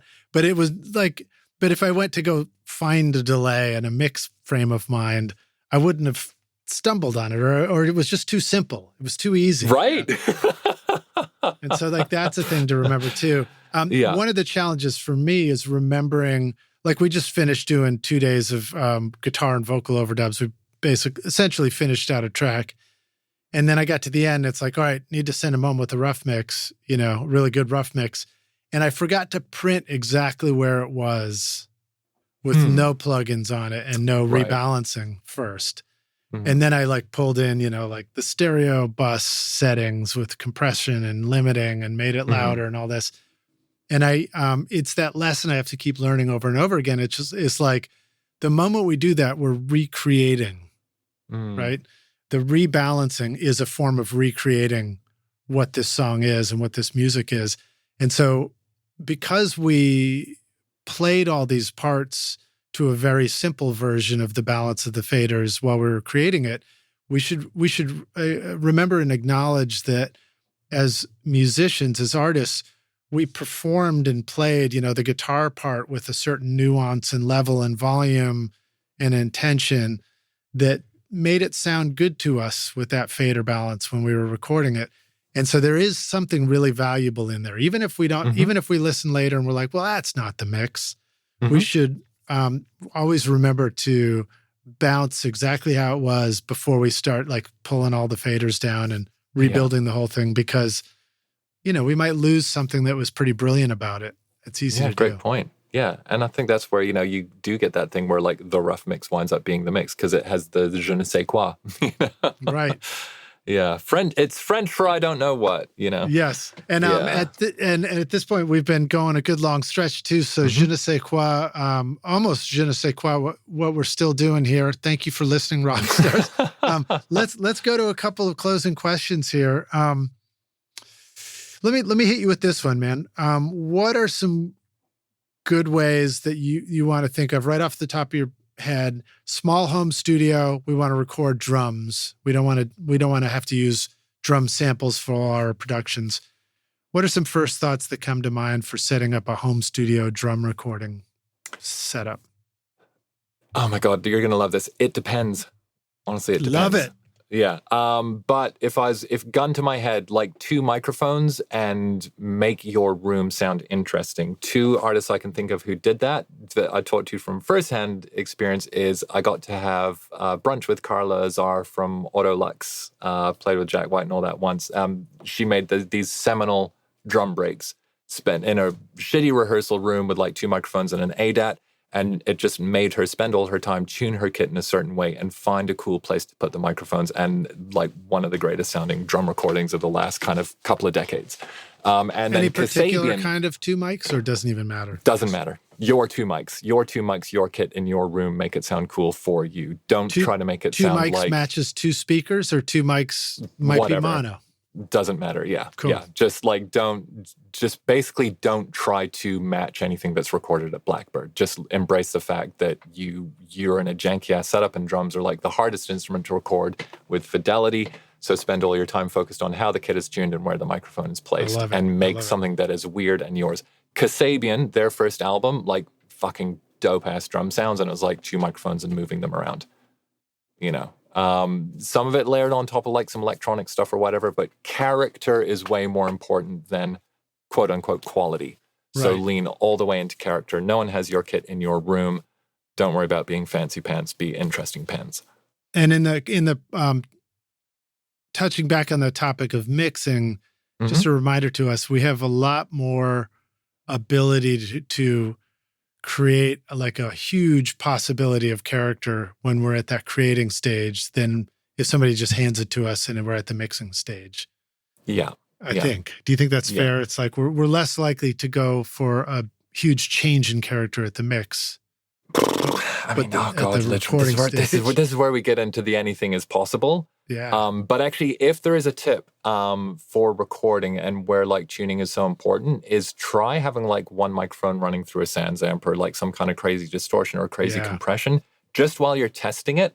Not because it's like, oh, that's how shit's so explosive, but it's like that's where you'll go, oh, there's a weird thing going through all of this. What the hell is it? Yeah. And you wouldn't notice it normally. And then, oh my God, like now that the kick and the tom are related like this and we got just the right damping, like, damn, what happens if we lift the snare? Now there's something that's going in a weird way. It's like, oh, that cymbal that's leaned over against the wall, let's get that out of the room, you know? Or maybe you go, oh, that's really cool, you know? It's funny, like a big part of my imprint in musical taste comes from breakbeats, you know, the great weird. And basically all of the breaks sound fucking weird. You know what I mean? None of the classic breaks are a hi-fi recording with 72 channels of a fucking perfectly tuned DW drum kit played. Do you know what I mean? It's all the stuff that's a bit weird. That's so character. Yeah. Yeah. All right, cool. Well, that makes it easy. Just have fun. You know, it's a lot. That's the cool part. You know, 2 mics. All you have to do is just put it in a spot, and then, you know, decide that your kick drum for the day is a big lobster pot, which is what we did in our house in Maine many years ago. I love it. Turned a big metal boiling water lobster pot into a kick drum. Yeah. And I think, you know, just one of the things I've been banging on about is like, oh, the important stuff, the bigger idea is what's going to make a bigger difference. And what will make a bigger difference is your music standing out. Yeah. And that's, you know, and when it comes to vocals too, are you much of a singer? Do you sing much? I'm a terrible singer, but I'm an immense lover and empathizer of singers. It's like, if only I had a good voice, I'd be a great singer. Well, one of the things that's fun to discover when you are singing yourself is, you know, if you just get a decent enough mic in a space and it's turned up enough, you can start to just create all the sounds with your voice, whatever it is. You know, you just get off mic, you get on mic, you sing it one way, sing it a different way. And it's a lot of fun to discover how much variety there is. Or at least it feels like variety. I don't know. Maybe if I go back and listen to all my records, I'll be like, oh, Lidge, you always sound the same. Well, that's that thing we were saying earlier where it's like, you know, moving the mic a bit is way more important than, you know. Or moving yourself. Leave the mic where it was and just move yourself a little bit. Perfect. Okay, cool. Well, let's hit you with this one. We've asked it before. We'll ask it again. We're going to take the Wayback Studio machine again and go back and find, you don't have to find the youngest version of Damian Taylor, but you can maybe you can find Damian Taylor this time. Ask him a question. No, you could just go back and maybe it's related to your cabling or mixing or 2 mics on a drum set, whatever you want. And you say, look, you go back to give yourself advice. You say, here's the most important thing you need to know to be a rock star of the studio yourself. What advice do you feel like going back and giving yourself if you could? So I think first time we had this, it was sleep. Sleep's good. I'm not sure what we said second time, so if I'm repeating myself, I apologize. But my gut wants to say, like, don't be afraid of your own opinion. Yeah. Basically. And there's a thing that the tech bros like to say, it's like strong opinions loosely held, which means really try believing in something, but if something comes along to change your mind, then change your mind. So I think that's like having a really strong creative kind of idea or concept that you want to try, but not being so attached to it that you can't see if it, quote unquote, worked or not. But in a way, that looseness, I think, actually lets you recognize when things are good way more than being so attached to the outcome. So, yeah. I think that's great. And this idea of having a strong opinion, don't be afraid to have a strong opinion and believe in your opinion. It's like what you said about the style, the personality and motion. It's like, embrace your own style in everything you do, even if it's turning a knob. Because the moment we go all white lab coat with it, we're going to end up with a mix that we don't like, potentially. Yeah, and I think of that as like, there's a couple of aspects of it. One is like, it's about what you want, not what you think you should have or what you should do. And then the other thing I'd say is, don't confuse having an opinion with thinking you have to be right. Exactly. Especially if you're working with other people. And one of the tools I use a lot as a producer when I'm producing artists is I will experiment with, if there's something where it feels like things are a bit vague or nebulous, I'll just put forward a really, really strong opinion and push that on people and then see if they push back. Sometimes when people have been like not sure if a record's done, I'll just come in and say, it's done, come and listen to it. And then suddenly they know what it wants. That's a really just one example. So yeah, strong opinions loosely held. Right on. Tech bros will know what I mean. Awesome. Dude, well, thank you for hanging with us. Please let the rock stars know where they can go learn more about you, or maybe they just need to sign up and study your cool techniques through your teaching. Cool. Well, if you go to Here Is Damian, Damian, on Instagram, TikTok, I think on YouTube I'm Here Is Damian as well, but I'm there, or otherwise DamianTaylor.com. And then from there's kind of links to everything. But everyone's very, very welcome to join us at the Complete Producer Network. That's the free online community. I host a few of my other programs in there, but very positive, supportive, chill environment to talk about all the touchy-feely stuff as well as all the kind of the hard and fast and nerdy stuff as well. Awesome. Cool. Well, dude, thanks for hanging with us again, man. I look forward to seeing you when I'm out on the West Coast next time. Rockstars, awesome, thank you for listening. Cool. Take care, everyone. Have a good one. All right, man. Cheers. Cool, dude. Thanks so much for listening to Recording Studio Rockstars. If you enjoyed the show and want to help make it better, then please share this episode with your friends on social media and leave a rating and review on iTunes to help the podcast reach more rock stars like yourself. You can click directly over to iTunes or go to rsrockstars.com/review for an easy explanation. And remember to hit the subscribe button to keep up with weekly episodes. And if you're ready to make your best record ever now, then head over to Recording Studio Rockstars Academy, where you can start with my free course at mixmasterbundle.com. Thanks so much for listening, and thanks for being a rock star. I'm Lid Shaw, and this is Recording Studio Rockstars. Now, go make great music.